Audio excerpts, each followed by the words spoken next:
Don't even think about wearing this to the airport, or else you are going to piss your flight attendant off. Hey guys, it's Erica from America, your favorite flight attendant.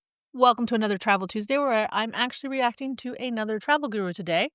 And honestly, the video that you're about to see is something that I filmed several months ago before I started getting the lights going on and the lighting and all that stuff. So sorry it is a little bit dark and I think the volume might be a little worse. I was still kind of trying to figure all this stuff out. I thought I actually posted this video a while ago, but realized I didn't. It was just sitting in my queue. So I'm redoing the intro, and I'm going to go ahead and post the rest of the video. Honestly, there's not too much that you can wear that would piss off a flight attendant, except for one thing. Now, that is not a challenge. Don't try to do something that'll piss the flight attendant off. But there is one thing that people do with their wardrobes that they don't realize will piss the flight attendant off. If you think you know what it is, put it in the comments below. I will tell you in the grab your remote section. In the meantime, here is the recording that I did a few months ago. Today I am going to be reacting to Portable Professional Travel Tips with Megan. And I'm reacting to her again because I think she actually has some very interesting advice, especially how she does things. Obviously, her advice would be different than mine as a flight attendant, but I definitely have some opinions on what to wear and what not to wear to the airport. And I'm actually going to tell you about some of the things that I have seen at the airport, which you will think I'm lying, but that's what makes it so funny. What we're watching today is travel outfits to not wear to the airport or on the plane. This video has gone viral with over 2 million views, and it was posted 9 months ago, and it says never wear these travel outfits to the airport or on a plane in 2025 and what to wear instead. Today's video breaks down my go-to travel outfit after 300 flights to help you decide what to wear for the airport and on your flight in 2024. But did she say 2025? Okay, on a plane 2025. So I wonder if she just revamped this one. It was posted in 2024. You'll also discover 10 things you should avoid wearing to get through airport security quickly and skip the extra TSA screening. Every recommendation is designed to not only help you get through the airport security screening without making any mistakes, but also what to wear on a flight to keep you comfortable. Anyway, there's a bunch of things here. I'm linking this video at the end as a pop-up, so if you want to watch it, you can go ahead and just click on the link that pops up on your TV screen or your phone or your tablet, whatever you're watching this on. Let's go ahead and watch what she has to say about travel outfits to not wear to the airport. And again, like I said, I got a lot of opinions on this. The exact travel outfit that I have worn on over 300 flights. We'll break it down piece by piece to help you put together. Wait, she wore the same outfit on over 300 flights? Probably not, right? Your own go-to travel outfit that is not only going to get you through airport security, but also keep you comfortable on a long flight. Let's start at the shoes and work our way up to pants, tops, and accessories like glasses, jewelry, and even medical devices like hearing aids. The shoes you choose to wear to the airport need to be easy to take on and off for security checkpoints, comfortable and non-slip to safely get you through the airport, and then protective and snug enough to stay on your feet in the case of an emergency on board. My go-to travel day shoe is a versatile pair of hybrid walking running shoes. These can be loosened for quick removal at security checkpoints and then tightened back up after for a secure fit, and then loosened again on the plane if needed if your feet end up getting a little bit swollen, which is definitely a thing when you fly. The shoes I am using at the moment are Brooks Ghost 15. They are kind of pricey, and I have no affiliation with the company, but these or any good pair of versatile shoes are well worth it for me since I live in them while I travel, but also while at home for things like daily walks with Ollie. And despite how it may appear in these videos, he's actually a very energetic dog and he actually goes on lots of walks. Promise. I noticed there was some confusion online over whether or not you could bring gel shoe inserts through airport security since gel typically counts as a liquid. So I went to Ask TSA and apparently, yes, you can. Yay. Next up, we have... I definitely got opinions about shoes. So if you watched the last video I did about the Portable Professional, I did mention shoes. Now here's what you need to think about. It amazes me the bad choices people make when they wear shoes to the airport, especially women. You cannot believe how many women I see at the airport that are walking in high heels. And what's even more amazing is that a lot of women don't know that certain high heels have metal shanks inserted into them, which will then become a problem in security. You definitely don't want them taking your heels away if they think that you can turn that shoe into a weapon. What I wear, plain and simple Skechers. These are my work shoes. A flight attendant easily walks up to 10,000 steps a day at the airport because we'll do several flights. I would say on average, I walk 2,000 steps into the airport, 2,000 steps out of the airport, and 1,000 steps per flight. Also, if I'm running to get food between the flights, that can easily add another 1,000 to 2,000 steps, which is basically how we end up getting 10,000 steps. In case you don't know how much 10,000 steps equates to, for me, I'm 5'6" with a 24-inch stride, which means 10,000 steps for me is 4 miles. Now, what a lot of people don't realize about these airports, like at O'Hare, it is generally half a mile from the end of one set of gates to the end of another set of gates. O'Hare is really brilliantly designed, even though a lot of people get frustrated. It generally takes 10 minutes from far gate to far gate because it's half a mile from end to end. I've counted it. It's 2 minutes between each letter set of gates and 3 to 4 minutes to the end of each letter or set of gates. So think about that for a minute. You have about half a mile that you might be walking at a big airport like O'Hare. Dallas is even worse. Dallas is 25 minutes from far gate to far gate, but 15 if you take the Skylink. And then there's others like that. They're often like half a mile or more. I know Salt Lake City Airport is 1 mile from the curb to the regional gates that I fly out of, which is all the way at the end. So it's a 20-minute walk, which is insane. And you need to think about that when you're flying. You are going to easily be walking anywhere from 1/4 mile to a mile just to get from one plane to the other. So wearing high heels is really dumb. In all honesty, I think wearing flip-flops is really stupid, especially in the winter. I'm always amazed at how many people come from these small airports to Chicago and they're going to Cancun and they wear flip-flops in the winter. They think it's a good idea and they don't realize that they're going to end up standing out on the jet bridge waiting for their bags because they're coming from a small town. Those jet bridges can easily be anywhere from 0 degrees, -degrees, depending on whatever the weather is outside.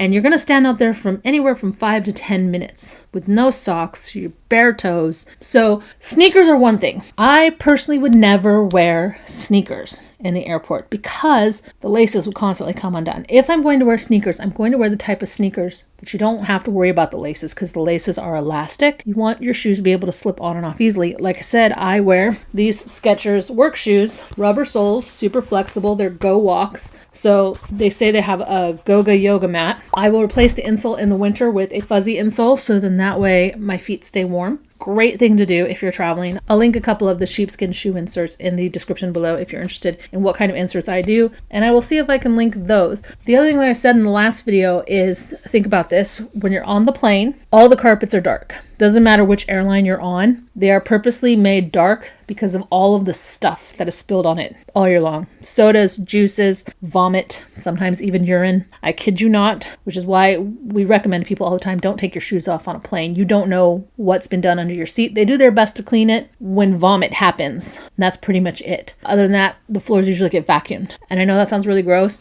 There are times when I definitely get on the plane and I can feel that the floor underneath me, the carpeting underneath me is sticky. But here's the thing. We make the planes dark so that way people can sleep. If you're wearing dark shoes and dark pants, which happens all the time, your legs are going to blend in to the carpeting for us with the dim lighting as we come through with the carts.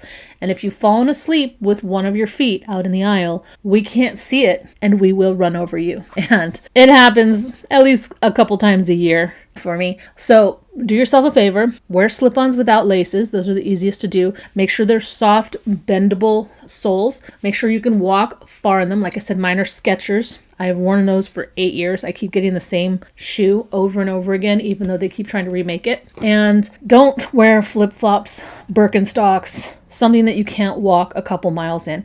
And here's the last thing you want to think about. So many times, especially after COVID, the connections are tighter than they have ever been before. A lot of people get a connection of an hour or less, which is not really supposed to happen. I see people running like crazy through the airport trying to get to their next flight, out of breath, dying. And you don't want to do that in flip-flops. You don't want to do that in Birkenstocks because those can go flying. You might want to do that in sneakers, but again, shoelaces can come undone. You don't want that tripping you up. You definitely don't want to do that in high heels. So let's go to the next one. Have socks. And choosing the right pair of socks is just as important as choosing the right pair of shoes. Any pair of socks will save you from walking barefoot across the airport floor after you have to take your shoes off at the security checkpoint. But when it comes to the flight, all socks are not created equal. I agree. For flights over 2 hours, it's best to wear cushioned socks, which work by applying gentle pressure to your legs and ankles, promoting increased blood flow from your legs back to your heart. This helps reduce swelling, fatigue, and the risk of blood clots, making them especially beneficial during long periods of sitting, like on flights. You can easily find affordable compression socks in various designs and sizes on Amazon, and you only need one pair that can be washed and then used over and over again on travel days.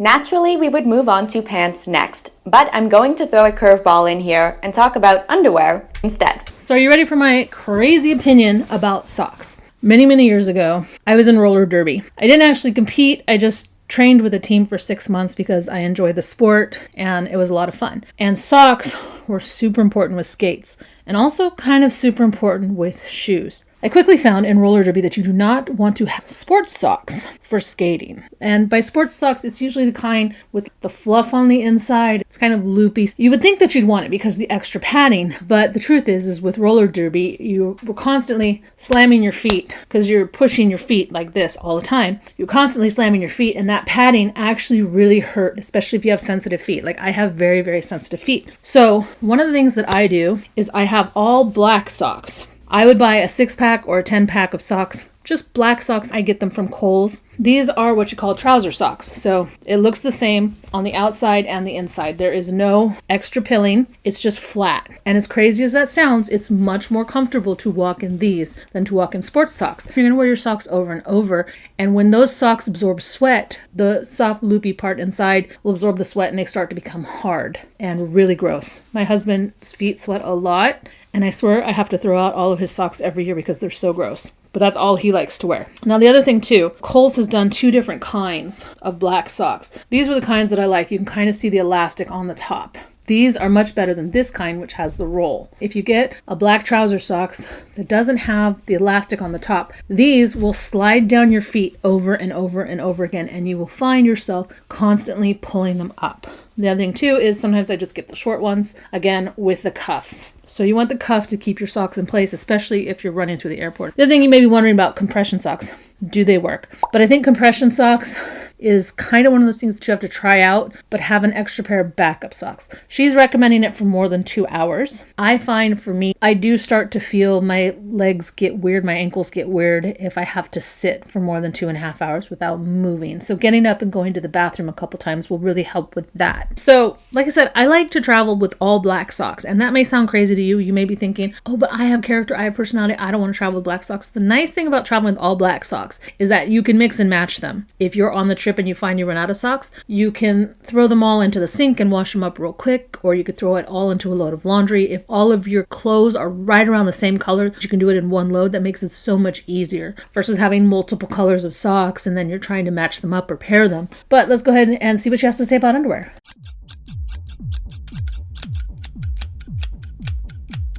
Coming back, I would travel with all black underwear. That way they can be washed with the socks if necessary, or any other dark clothes you have.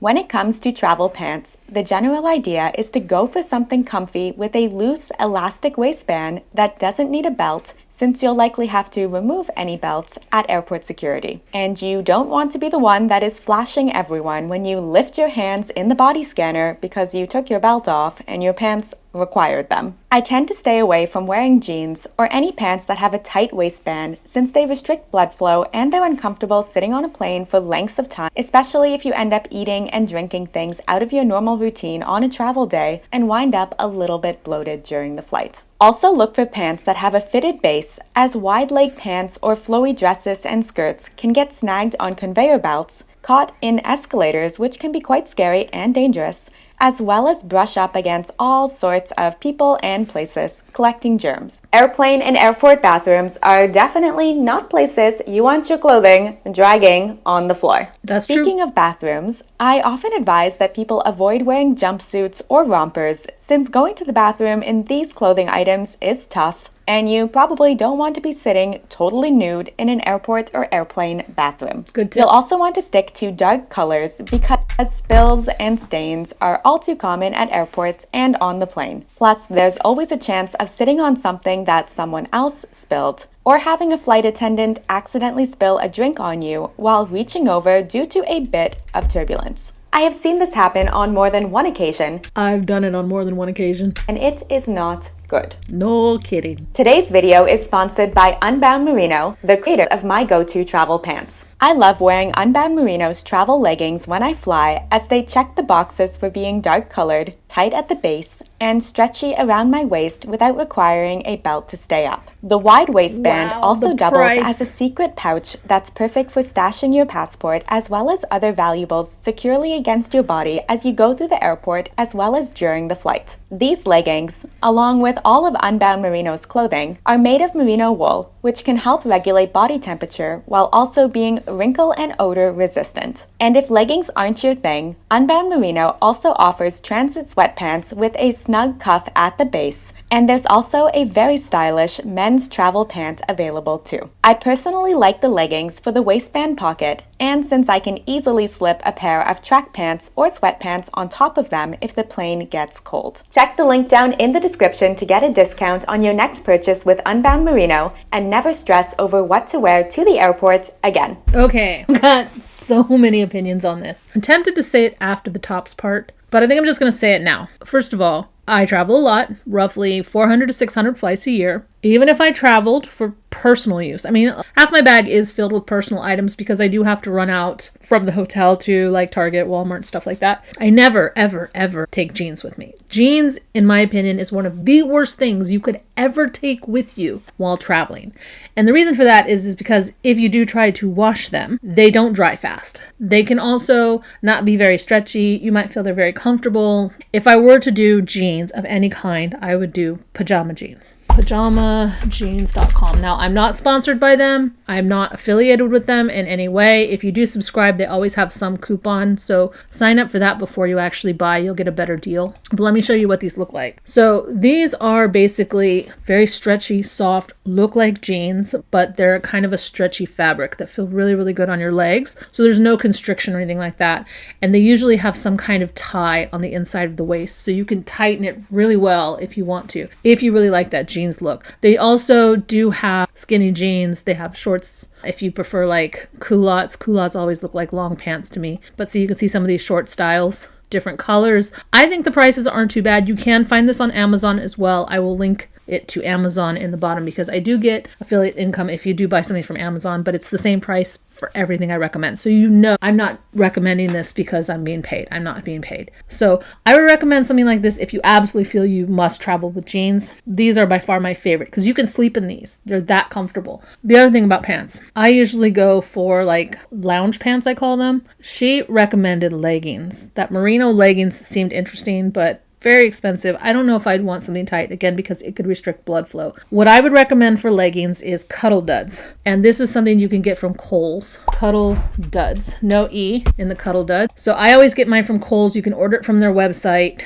They do have regular clothes like that. It's kind of like their thermals. They're basically thermals, especially their leggings. And they have these for both men and women. They're very silky texture. They do fit close to the body. You can get them in different colors. You can get them on sale all the time, especially in the winter. I've worn them all year long because they kind of wick the heat away and keep in just enough heat. So I will wear them under dresses as leggings. I will wear them as pajamas, and I will wear them under pants. I've even worn them under my tights when I wear a dress. If I do wear them under my tights with the dress, I usually wear ankle boots. So that way you can't see where the cuff is around the ankles. But CuddlDuds are my go-to pants, especially because I work in Chicago when it gets really cold. And these leggings look good with everything. I usually keep them in black, but sometimes I'll get these other colors just to go with dresses. And like I said, they do have them for men too. The men's oftentimes are a little bit thicker. My first winter in Chicago, we got my husband the women's, and we got him the large size. I'm the extra large size, and he thought that was really funny. I tried to make a joke out of it, and I was like, how do you like those leggings, princess? And he was like, what size are they again? And I was like, shut up, you win. But they've come out with men's recently. They've come out with them in sweatpants and stuff like that. But here is the final tip that she probably probably doesn't know, if you want to get upgraded to first class, let's say you're on the standby list to get upgraded for first class, or you've asked the gate agent, can you upgrade me? The gate agents have to upgrade in a certain order, and it's usually whoever the airline's elite passengers are, usually airline crew that are deadheading, then the military, and then after that they seriously look for whoever looks nice, whoever looks business casual. So if you're going to wear lounge pants, don't do sweatpants. You'll automatically be skipped. Do something that looks like professional lounge pants, some excellent black styles, and a nice shirt. Because if you look like you're business casual, you're more likely to get picked. The gate agents and the flight attendants don't actually like having their first class empty. So if you see an empty seat in first class, then you know there wasn't anybody dressed up enough. That's basically the secret that you don't know about the clothes that you wear. And this is the thing that blows my mind. I literally see the most crazy outfits at O'Hare. Just the other day, I saw a girl walk past me. And by a girl, I mean a young woman, probably in her 20s. And she walked past me in a onesie with a hoodie on. And this onesie made her look like a panda bear. Like sleeves, arms, ears on the panda thing, all black and white. And I just kind of was like, what the heck? And then 20 minutes later, I see another 20-year-old girl in a onesie, and she looks like a teddy bear, brown outfit all the way down. And I'm like, is there a convention coming through here right now? Like, why is there more than one woman in a onesie at the airport? And the thing is, I've seen other women, I don't know why the women do it sometimes. I saw a woman in a dinosaur onesie once, and they all put their hood up. And even the dinosaur onesie had the tail and everything. And I was like, really? What are you doing? That's the funny thing. The airlines kind of want you to look professional. They want you to be comfortable. I see a lot of people come through in their pajamas. COVID was actually really funny because of the sheer different types of masks and clothing and stuff like that we saw during that time. It was really funny. And guess what? None of them were in first class. None of them. So business professional, comfortable pants. I would never wear jeans just because they're impossible to wash. They take forever to dry. They're super thick. They take up a lot of space. I go for pajama jeans. They fold up small. I go for lounge pants that fold up small because your suitcase is premium space. So let's see what else she's got. When assembling a go-to travel outfit, remember that layering is essential no matter the season that you are traveling. Just think about being indoors during a hot summer day in the US with the air conditioning cranked up. That's how it can feel on the plane mid-flight. Try to choose a base layer that is comfortable and presentable, since you will likely need to remove any outer layers like jackets or sweaters at the airport security checkpoint. If you are not comfortable in just a camisole or just an undershirt, then make sure you have an additional layer between this undershirt and your jacket before going to the airport. I usually wear an undershirt with a high neck t-shirt under a jacket. The high neck keeps me covered and comfy, especially after removing the jacket, and it's also practical for things like bending down to untie and remove your shoes. Like with pants, opting for dark colors helps conceal any spills and prevents the outfit from reflecting back at you on the seatback entertainment screens, which is a small benefit that you... That's an excellent point. I mean, they're getting rid of the screens, but that is an excellent point. If you have a white shirt, it does tend to cause a glare on that screen sometimes.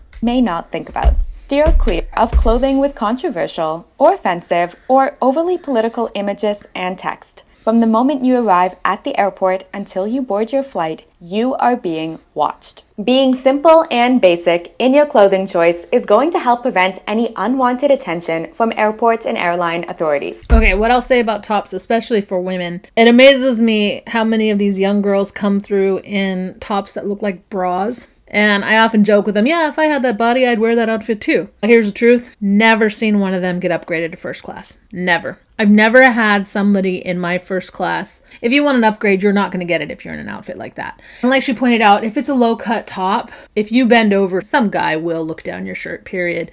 And you may think, that's not a problem. I just won't bend over. Well, you're probably going to fall asleep. And if you're sitting next to a man, you don't know that man. You don't know if he's a pervert or a nice guy. You're probably going to slump over and you're probably going to give them an easy view down your top. Unfortunately, I have heard stories over the years of some pervert doing something to a woman that fell asleep and then he ended up in jail and all that stuff. Or just freaked the girl out. Sometimes the woman didn't say anything and we don't always know until after. But for your own safety as a woman, what I would say is start with the short sleeve t-shirt. If you have something that you want to wear that's low cut, put a thin hoodie over it that zips up. So if you're going to fall asleep, just zip your hoodie up. It protects yourself. I always tell people, always take a sweater or a hoodie with you into the plane because we keep the planes cold so that people will sleep. People throw up in hot planes. People sleep in cold planes. So even if it's the middle of summer and it's 120 degrees outside and you're going to Phoenix or something like that, still take at least a hoodie for yourself. And then that way, if you're going on a bigger plane to a bigger city, you won't necessarily be as cold. But even on my planes, which are regional and they're smaller, we get those planes really cold sometimes. And it cracks me up when we're coming from Texas. They're all super cold and they got these winter puffer jackets on and it'll be like 80 degrees out, but we'll have it like 72 in the plane and they'll be like, I'm freezing. But the point is, have layers. And if you find that you get to the airport and you're about to go on a big plane and you forgot layers, pop into a shop like Cousins News. They usually have a wall of chips and stuff like that. And there's these little travel blankets that are rolled up about this big. The last time I checked, they were like $10 to $15 depending on the airport. That opens up into a nice big blanket. No airplane has blankets anymore. The airlines got rid of them during COVID because it was one of those things that they could save money on. They didn't have to dry clean them all the time. And as far as I know, all of them decided we won't bring them back. So bring your own blanket. And then again, CuddlDuds does work really well. They have shirt styles and they have thermal styles, and those kind of keep your body like the perfect temperature. Let's see what else she's got. The new body scanners that are rolling out across the US are quite advanced, so you generally don't need to worry about clothing with metal parts such as underwire bras or clothing with sequins and metal threading that might have triggered the metal detector in these body scanners in the past. I'll always choose a dark colored zip-up jacket with pockets and a hood to wear on top of my undershirt and t-shirt on travel days. It does help if those pockets zip up as well. I would hit up the exercise section at Target, at Kohl's. The exercise jackets are usually thin enough and warm enough at the same time. They wick away if you get too hot or too cold. And they often have zip up pockets because they are for working out. Those are great to have just because if you put anything in there, you can zip it up and you keep it secure. The zip-up design allows you to easily regulate your temperature by zipping up to stay warm or unzipping to cool down. The hood can also help heat you up as needed. True. But it also offers added privacy, which can be beneficial during a flight when you just want to zone everyone else out. This style of jacket also helps me use my favorite airport security checkpoint hack. Before passing through the body scanner, you need to make sure that your pockets and hands are empty, except for your passport, which you can hold onto as you go through the scanner. Instead of throwing everything from my pockets into a gray screening bin, I'll instead place these small but valuable items like headphones, wallet, my cell phone, and a watch into the jacket's pockets. This way, you can just remove your jacket and place it in the bin for scanning, keeping all of your items secure, together, and out of sight. This method That's an excellent idea. Excellent. not only prevents forgetting any loose valuables behind in the gray screening bin, but also helps keep them concealed, reducing any risks of theft. Moving on to accessories, I have never been asked to remove small metal, gold, or silver jewelry items such as rings or necklaces at the airport security checkpoint. You'll likely be fine with engagement rings and wedding bands, though you might be asked to remove larger pieces of jewelry. There's also no restrictions or problems that I can think of with wearing any of these items on the plane. One thing that actually surprised me going through security during COVID, Sandy wipes. I had some Sandy wipes in my pocket and I went through just a regular sensor and I set it off and they said, it's in your pockets, what do you got? And I pulled them out and I think I only had like 3 or 4 Sandy wipes in there. Apparently Sandy wipes wrappers are lined with metal. So if you have any Sandy wipes in your pocket, you're going to want to toss those in the bin so they can go through security. You can still keep them with you. They just need to be scanned. Religious headscarves, hearing aids, bobby pins, hair clips, and wigs are typically allowed to remain on through the entire process. On the other hand, most hats, whether they're winter toques or baseball caps, along with sunglasses, will need to be removed and placed into a screening bin. Glasses, excluding sunglasses, can be kept on during security. If you normally wear contacts, consider switching to glasses for any long or overnight flights, especially if you plan to get some sleep. Contacts can become quite uncomfortable in the dry cabin air that you will find on most flights. I have a very mild prescription and opt not to wear glasses or contacts when I fly, but I do have some trouble when I'm going through the airport, reading those flight boards or even some of the airport restaurant menus. This can be quite frustrating, which is why my go-to hack is to pull out my phone and then take a picture of the menu or the flight board, at which point I can just zoom in on the picture on my phone and be able to read it without trying to fight the crowds to get to the front of whatever line it is to read the small print. And remember that travel days expose you to significant UV rays due to large airport windows and higher altitudes closer to the ozone layer on a flight. This exposure increases your risk of sun damage, which can lead to both health issues as well as premature skin aging. No thank you. And here's a recap of what I've been wearing on hundreds of flights to help you put together your own go-to travel outfit. Comfy lace-up walking shoes, compression socks, loose leggings with optional sweatpants or track pants on top, an undershirt, a high-neck t-shirt, a zip-up jacket with a hood and pockets, minimal jewelry or accessories, dark clothing across all categories, and then sunscreen at the very least on my face. I will also make sure I have a change of clothes packed in my personal item bag, just in case. That's an absolute must. Always have a change of clothes in the bag that you bring into the plane, even if it's just like a small tote bag or a backpack, because you never know if you checked a bag, if that bag is going to get lost or taken by someone else, which I have seen happen even with our bags. I have seen passengers grab our bags by mistake and walk off the plane with them. So it's not always the airport that's losing it. Sometimes it's literally that another passenger took your bag. Always make sure in your carry-on you have a change of clothes, you have any medication, you have your car keys, you have your ID, and you have the things that you absolutely cannot lose. That bag should always stay with you. Travel-sized wrinkle release spray, as well as one of these Tide-to-Go sticks, are also your friends, and these can be packed in your liquids bag, brought through TSA, and onto the plane, no problem. I'll leave a link to my personal item packing checklist and a video in the description with more tips to help you get through airport security as quickly as possible. Don't forget to hit that subscribe button to join us back here for more travel tips and hacks each week, and I will see you in that next video soon. The last thing I want to say, these cleaning supplies, you don't actually need that. You could take it with you if you want. But on the plane, we have club soda